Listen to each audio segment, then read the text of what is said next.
Good afternoon, YouTube and Facebook audiences. This is Jennifer Noreen. I'm here with the very well liked and somewhat famous Gig Harbor Pit Master, Gary Parker.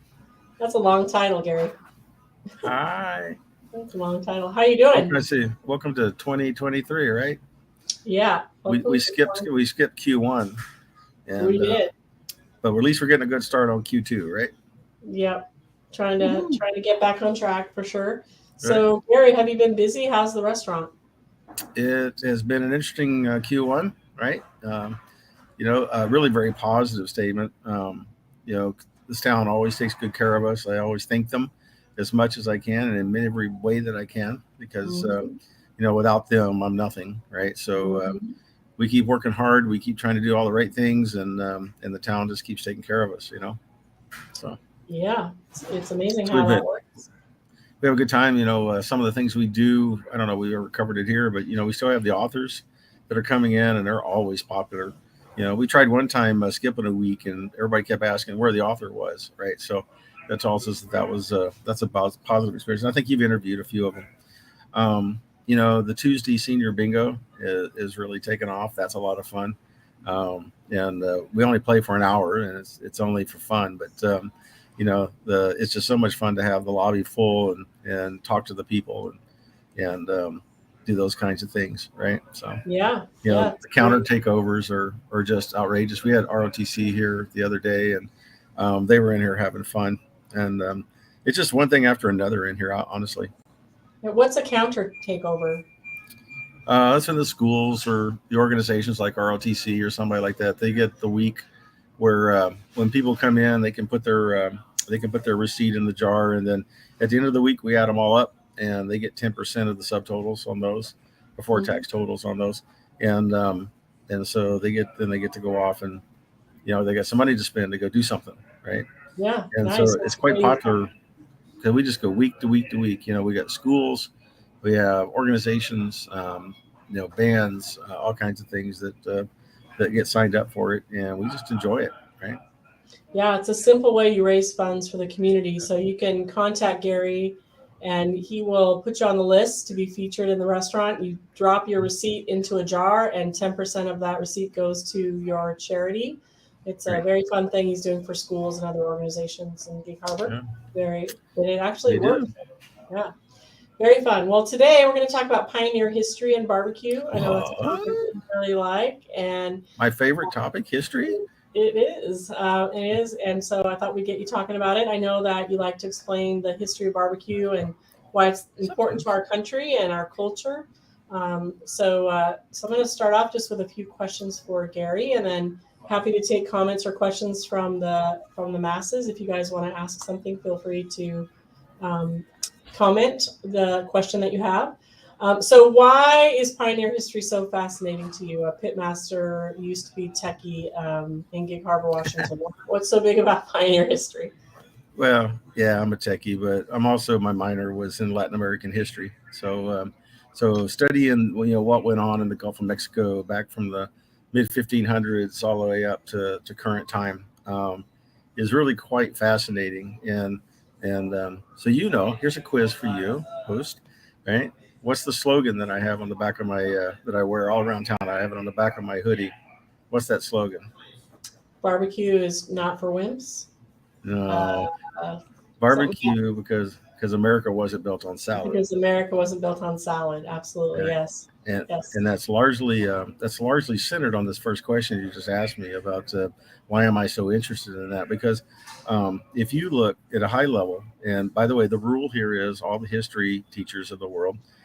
Don't crucify me for for paraphrasing and going high level because I only have a few minutes, right? But pretty much when you study, the Western expansion, right, starting in the early 1800s, right, it's really a very fascinating piece of time, right? Because you have to nutshell it for you, you have lots of European immigrants coming in.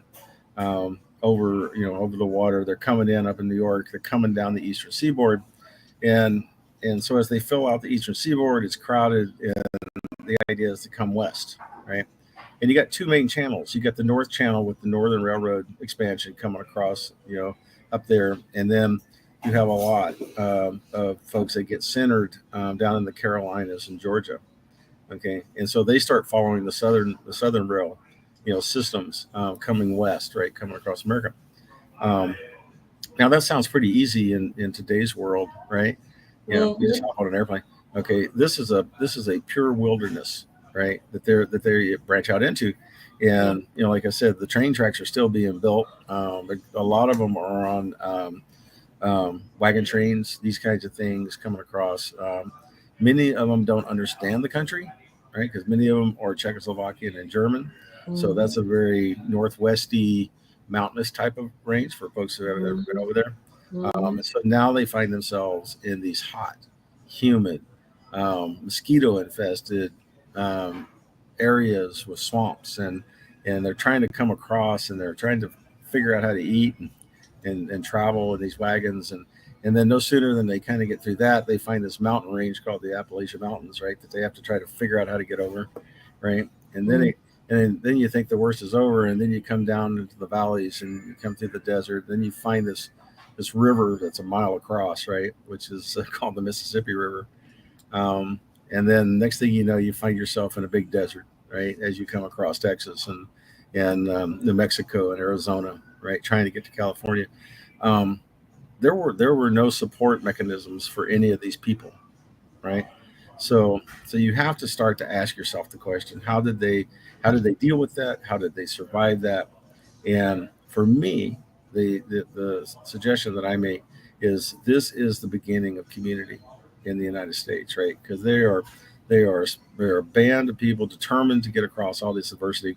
They're working together as a community in order to survive and to succeed as they're coming across this, and it's this that builds this character, this American character that we have, right? Not only to give back, but the joining together to solve really hard problems, right?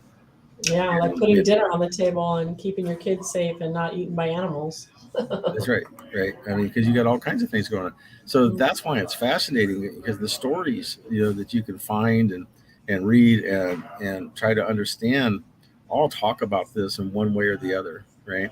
And and of course, how are they cooking when they're on the trail, right? It's basically hunters are going out there hunting, they're bringing meats in, right? Because there aren't our stores to go to out here, guys, right? You might get lucky if one of the railroad stations, you went by and they might have a general store, but then again, you don't have any money, right, or anything to trade, right? So you're not that don't really help a lot. So how are you feeding yourself, right? And most of it is you're finding plants that are edible. You're going out hunting, and when you're lucky enough to find a game to do that, they're coming back and they're cooking it over fire. It's all a form of different kinds of barbecue. What we call barbecue today, anyway.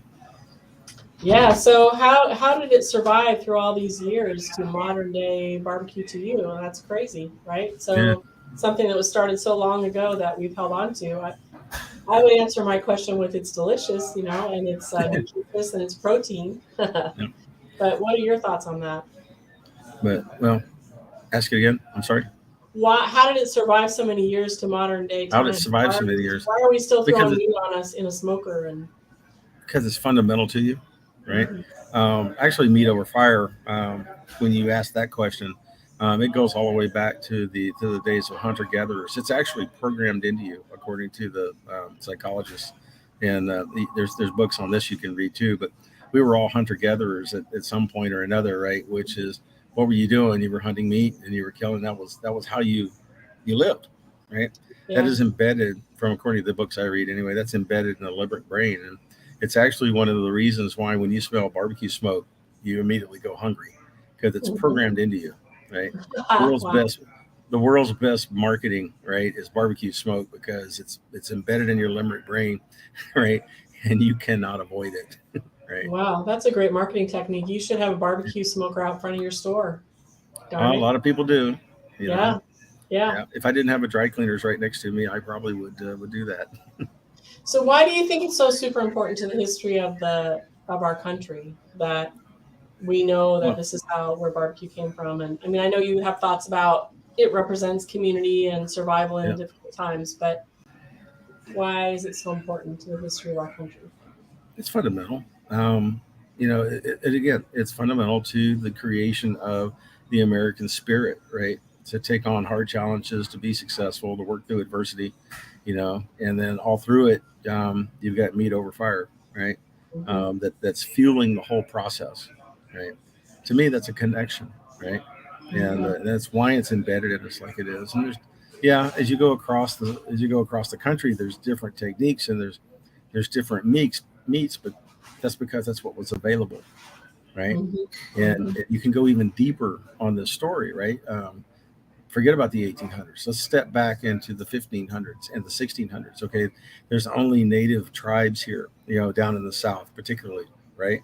And um, how are they influenced, right? Because I think they're kind of doing the same thing. They're hunting and doing that kind of stuff, but Mm-hmm. they were heavily influenced by the French and the Spanish that were coming in and mapping the Gulf Coast. So that they would come in across Jamaica, and then they would be trading and doing things over there. Well, what happens in Jamaica, right? Right? That's where barbacoa comes from. That's a Jamaican in the ground, cook the pig, um, origin, for that, right? What do all these conquistadors and stuff that are coming through? How do they feed the people on the ship, right? Because the bottom of the ship for ballast was full of pigs and hogs, right? And so it leaves little doubt, right? When you look at Florida, Georgia, Carolinas, Alabama, Mississippi, all of those places, and how focused they are on pork, right? Because you could trace that love with pork, that pork is a main meat for barbecue, all the way back into the 1500s. Right? Yeah, wow, that's amazing that it's sustained that over that many years for sure. Yeah. So we're hearing from Lori Hook. Do you know Lori? She's Hi, commenting Lori. about what the pioneers survived, and very intrigued here. So what does barbecue? Where did the word barbecue come from, Gary? Do you know? Barbecue, it comes out of what I was just talking about with the Jamaican influence. It's really called it's from the Spanish and it's called barbacoa, right? And over the years, as it came through, there is a translation, and I'm trying to remember it, but of how it went from barbacoa to barbecue, right? And then there's the whole thing around the two spellings of the word barbecue, right? Depending on who you are, right? Mm-hmm, mm-hmm. Um, and I apologize to the audience because I can't remember all the details right this moment, but I remember the origin of it was from the Tiano tribe in Jamaica, right? Who was the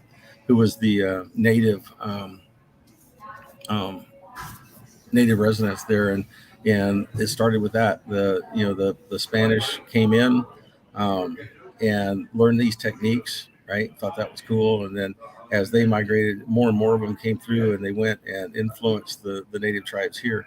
Those cooking techniques just passed on, right? And so you have this, and this is really an interesting thing to me too. So you have all this early 200 years of influence because these ships all took the same courses all the time, so it was just constantly reinforced, right? Now you step back up into the 1800s, you have all this influence that's been down there. Now you have these German and Czech immigrants coming through and starting to come around, and they're looking at it, right? And they're going, well, this is how the native people, cook and live. So now they pick that up, okay? And then what do you run into when you run into Central Texas, right? The thing that's unique about when you finally get across it, or, into Central Texas, and you've been eating pork, and you've been hauling the pork with you, and you've been doing salt pork, and you've been doing all these different things. What do you run into that you haven't been used to, right? And that's the Mexican cattle drives, because the Mexican cattle drives in this era, they're coming up from Guadalajara up through Texas, headed up to the Denver areas, right? Because remember, the Louisiana Purchase hadn't happened yet, right? Or if it did, it had just happened. But Mm-hmm. the trails through there, and like if you're ever in Austin, they still have it clearly marked. It's what's called the Chisholm Trail, right? Mm-hmm. And I love telling people this because Austin, Texas' real name, its first name, before it was named after Stephen F. Austin, right, was called Waterloo. And the Mm-hmm. reason it's called Waterloo is because that's where the cattle drives were stopping to get water across the Colorado River, right? And then they were heading north from there, right? And so now you have all these German and Czechs, right, that are in there. They're all meat mongers, right, from Germany. They're all sausage mongers, cheese mongers, these kinds of things. These were some of their basic skill sets that were with them. And so when as they settled in Texas, right, and they started processing the cattle, right. They did the pig too, but in Texas it got amplified because you had such an abundance of beef, right. Mm-hmm. And so they started processing them, right, and then things like the brisket, okay, off the shoulder packs, those were throwaway pieces of meat. Nobody wanted them, right.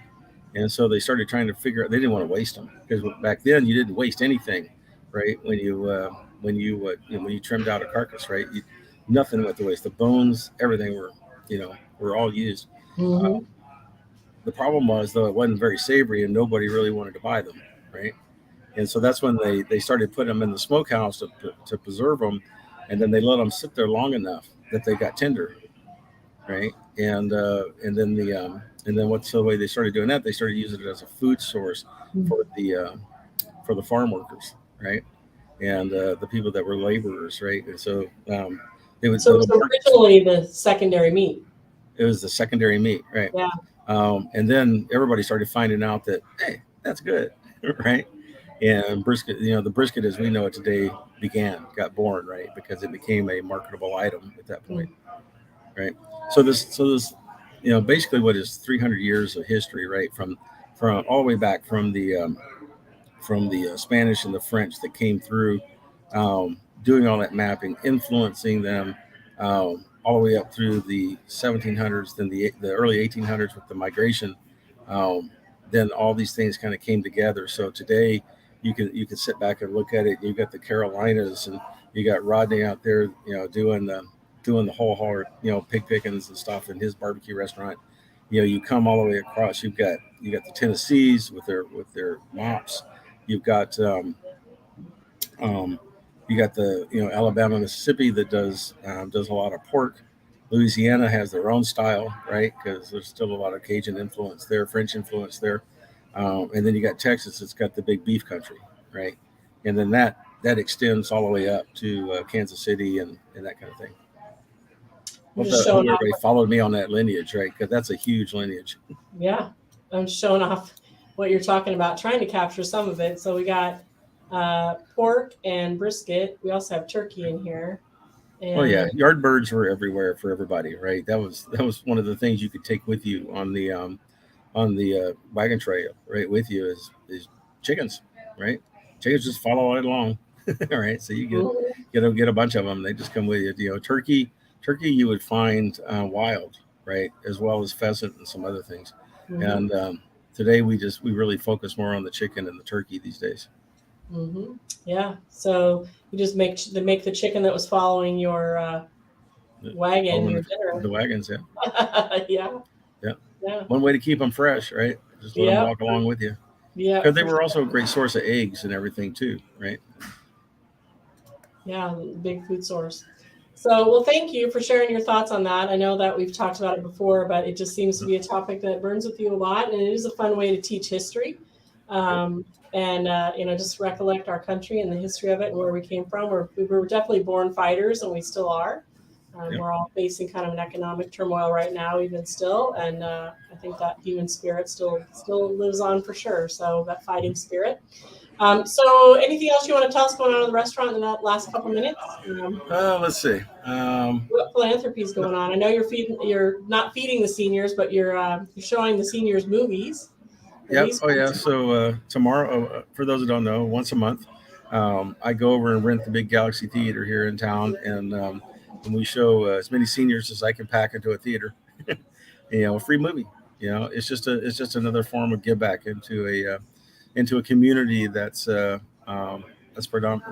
close to being 50% retirement age, and and certainly or pre-retirement age, and Mhm, we like supporting that group, and because there's so much that always goes on for young ones right mhm, around here, and sometimes I feel like the seniors get left out of the conversation. So Yeah, for sure. we step up and we do the bingo and we do the monthly movies, and we're trying to do more things right that and help who we can. Yeah. So tell me the details of the movies and the bingo. When is the movie? Is it once a The month? movie's the last Friday of every month, and we do it from 1 to 1:30 over at the theater. You have to have a voucher with you though, because we can't. I can't. Unfortunately, I can't rent the entire complex, right? So I can only rent 180 person theater. So there are 80 little vouchers, right? That we print up about a week and a half in front of the actual date, and we hand them out at bingo and some of our other areas, right, or some of our Yeah. other events and things like Your that. events. And it's really getting to be exciting because now we're starting to get busloads of seniors that are coming out of their living facilities, right, just to come out to the movie, and we think that's a really special thing to see Yeah. that they like that enough that they'll venture out for an afternoon and get to go to the movies again, right? So Yeah. They're getting out into the community again, not having to be so isolated. So thank yeah. you for doing that for the community.